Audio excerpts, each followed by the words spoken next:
Today, we're going to get into some Bowie from his Scary Monsters album, and the song is It's No Game, Part 1.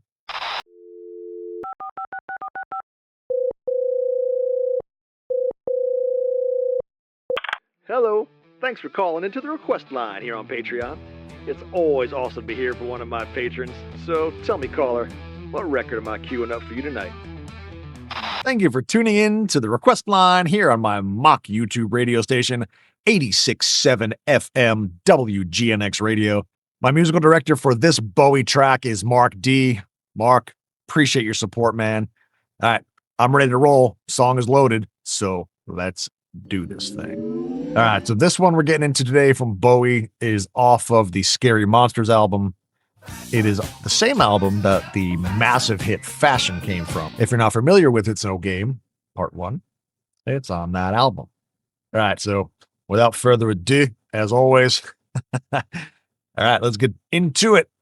First playthrough, Bowie.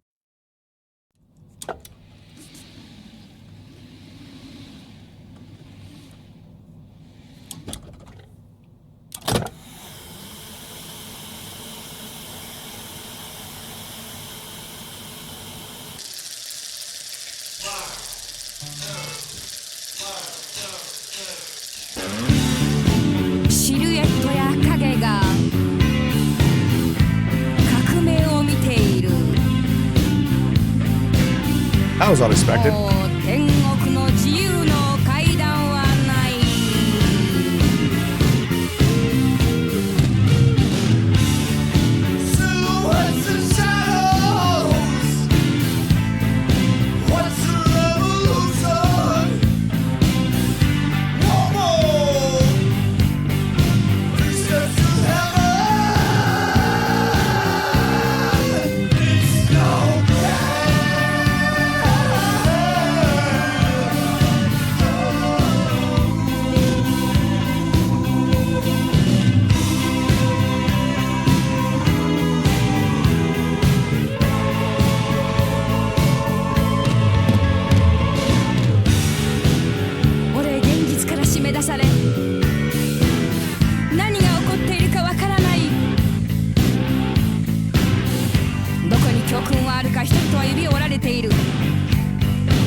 Wow.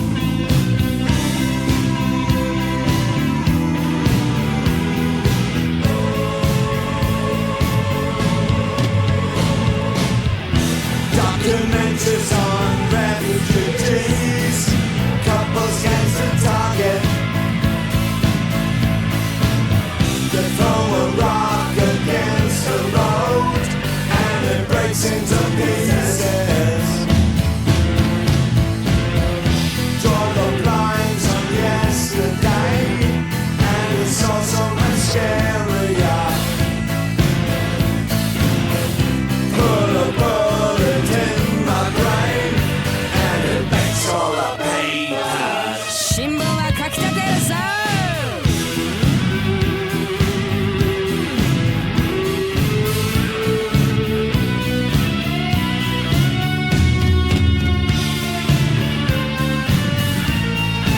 Oh.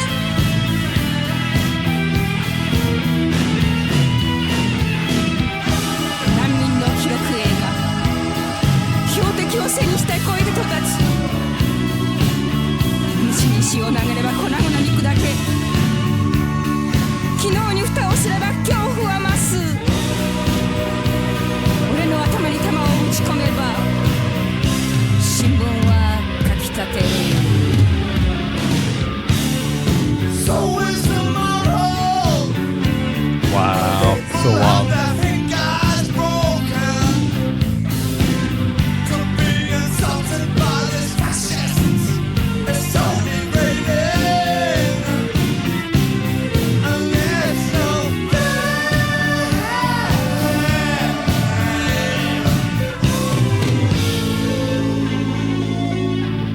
Oh my god. There's so many discordant notes.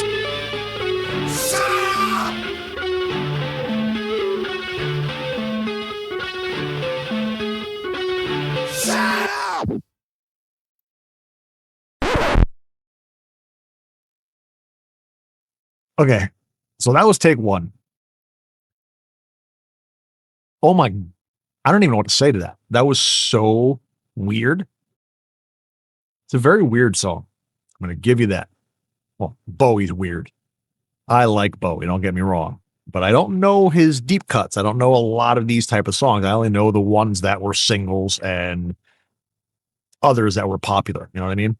I don't really remember a lot of anything. I'd never heard anything off this album besides Fashion, which is, let me see. I got a track listing right here. Yeah, that's all I ever heard on there was Fashion. Yeah, it came out, like I said, it came out in 1980. I was a kid. I mean, little kid. Jesus Christ. 80, I was like 5th grade.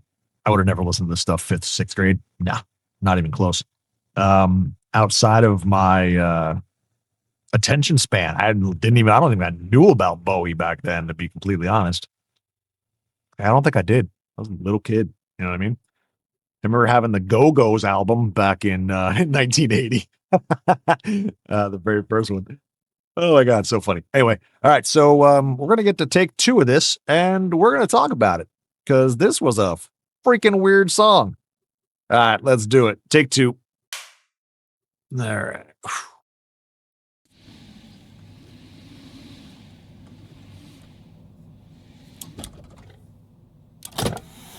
You're supposed to be getting into a car.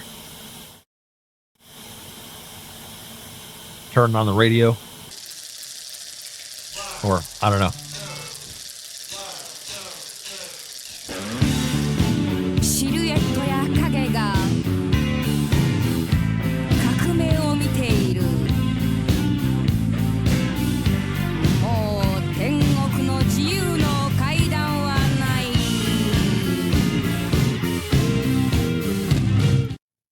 All right.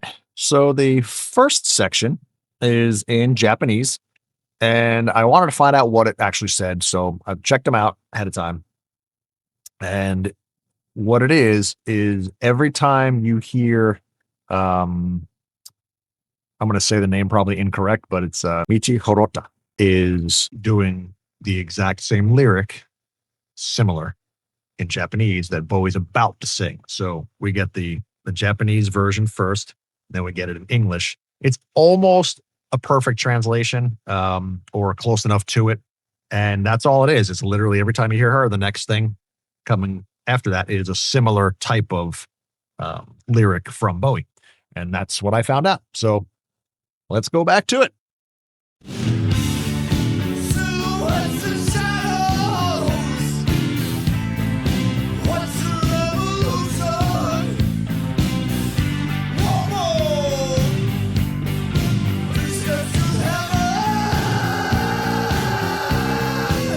Okay, so right there, like, first off, this isn't like the type of Bowie song that I would listen to all the time, but it's very unique. So I'm glad I got the experience of checking it out. But like right there, the no more free steps to heaven, that's what he's saying in that line. And he just screams it out in this note that really isn't meant to be a singing scream. It's meant to be more visceral. That's what it feels like anyway. He's just, emoting his lyric and feelings of those lyrics in a scream at the end of that line. I mean, it's really it. It's pretty odd. I'm going to go back a hair. Here we go.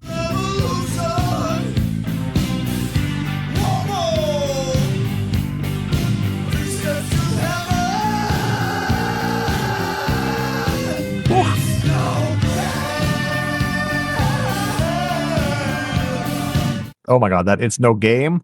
It's so discordant. Like I noticed notes in the first time that like none of this is a perfectly in key, in sync type of melody, type of song. This is not meant to be fitting in a perfect pocket of, everything being within the same melody, within the same chord progressions, within the same patterns, nothing along those lines. It just seems like it's whatever happened, and I like it in that capacity. But other than that, this is a weird song.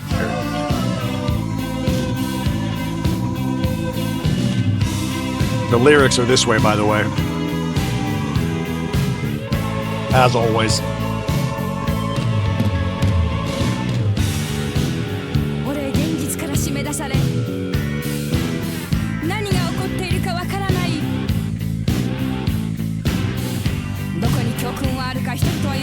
I do like that music back there, that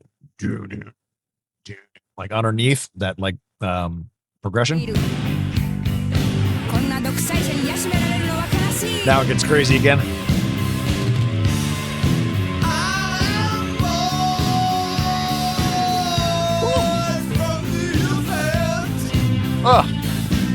Even though it's like screaming and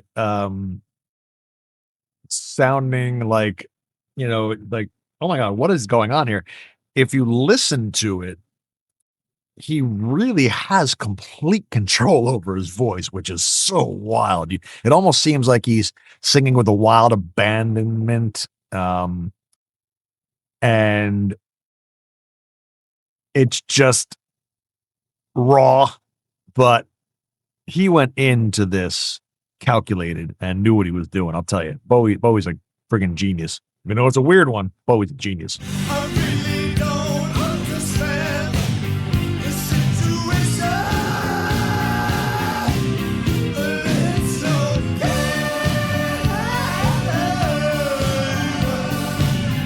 Oh my God, the end of that word game, that little, when it dropped, and I know that wasn't right, but you get my point. It sounds like the way he hits certain notes in Fame. So yeah, it's right in the same time frame.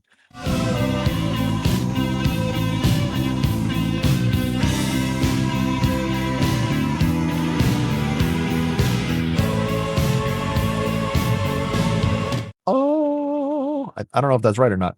Oh, I think that's it. Let me see. That's a really cool background note. Not that one.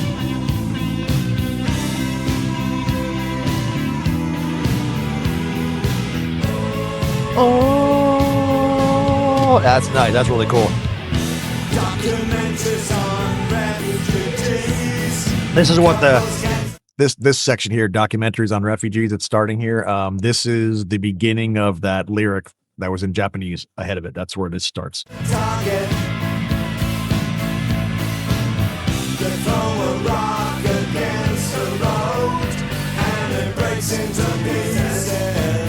I remember doing that.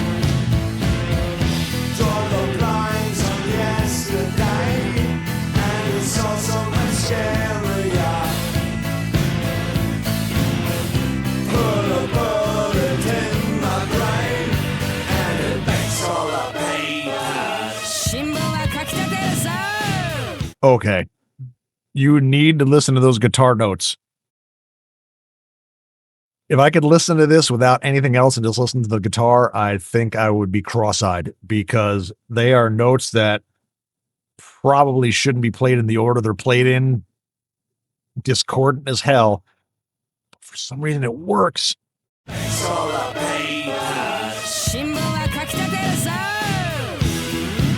It's so odd. The solo's cool though.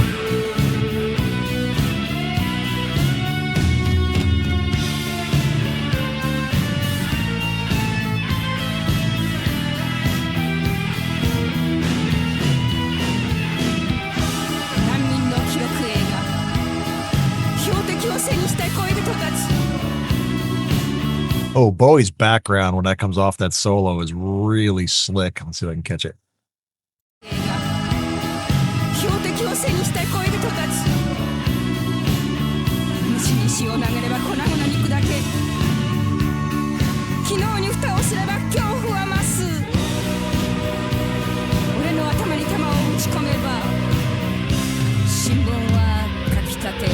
And now he's going to say what she just said. So is tomorrow. People have their fingers broken. Could be insulted by this fascist. It's only raining.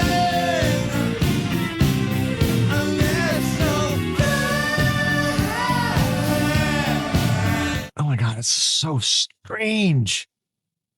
I just have to keep going back and listening because it's so friggin' odd.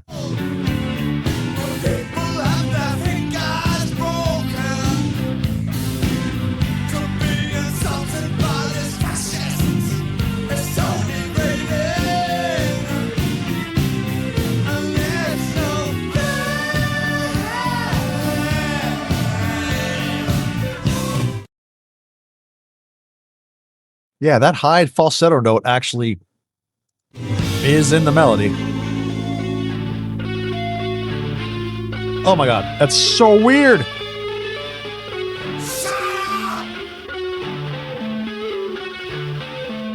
Oh my god, it's so weird.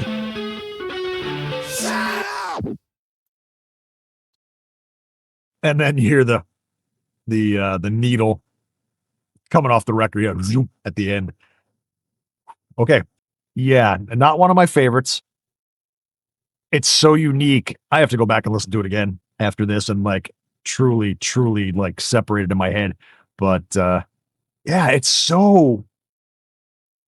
just like it's bouncing. I know we did it intentionally to make it so, little I keep using that word discordant. It's off. It just intentionally sounds like the notes are being played out of order. It just sounds like a creepy circus. That's what it comes across like. It's some like horror movie circus song. Like this definitely should have been in some crazy horror film. Yeah, good word. Should have been in some crazy horror film. Yeah, it's a weird one. I really have nothing else to it. There's nothing for me to really latch my teeth onto for singing ability, things of that nature, because it's so intentionally done this way. But I taking that into consideration, it's really well done. It's very smart in the way that he arranged it. Especially, and the other thing that throws away off is that, the Japanese that comes in right off the bat. And it's like, well, what the hell? That's not Bowie, And then he sings after in this manicky screaming type of thing. Again, it's 100% controlled. Like, go listen to that with headphones on. That's also why I switched back to these earbuds, by the way. You can hear more. Yeah, that's really all I got for this one. Mark, this was an odd one, dude. But it's Bowie. Bowie is an odd duck. Ain't no question about that. We all know that. Like even some of his listen to Fame. Fame was a massive song. That's a weird freaking song. It really is. It's just an odd song. The falsetto notes he chooses and the fame, drop downs, all that. It's crazy. It's odd, but that's what he did. I mean, we all like that kind of quirky stuff sometimes. We have a lot of bands that we know that probably had some quirks. I'm not going to go into any. I don't want to compare Bowie, but yeah. So thank you, Mark, for this very unique, weird Bowie tune. Seriously, that was crazy wild. Always appreciate that, man. I've been a fan of his, like I said, of just the hits and this and that. I've always appreciated what he did. When he sang with Bing Crosby, when he sang with Bing Crosby and did Little Drummer Boy, when I was a little kid, that meant a lot because Bing Crosby was of my parents' and grandparents' generation, and I was a little kid, and I'm getting into some of the 80s synth, 80s rock. I grew up, if you will, on Kiss and some stuff like that. But when it started shifting into the 80s and getting into the synthier, more, updated sounds, it was cool to see someone from my popular music time frame singing with someone from a generation and a half back or 2 generations back. It's like, holy cow. Yeah, my parents are silent generation and my grandparents are from the greatest generation, technically. I think so. So yeah, it's, I have no boomers in my family tree that affect me that way. So it's like totally skipped the boomer generation. But yeah, Crosby was definitely awesome. So I don't know why I just talked about that forever. Thank you for watching. I really appreciate you being here. I want to thank all my members, especially you, Mark. Thank you for this request line song. And thank you for all of your continued support to all of my members, no matter which platform you're on, YouTube or Patreon. Thank you so much. I hope you enjoy your day today, whatever else is going on. And I will see you next time. I'm going to sign out. I have been the Jersey Gen Xer. Hi, Mark. Thank you again for this one. I appreciate y'all. So until next time, love you guys. Peace out. Rock on. Later.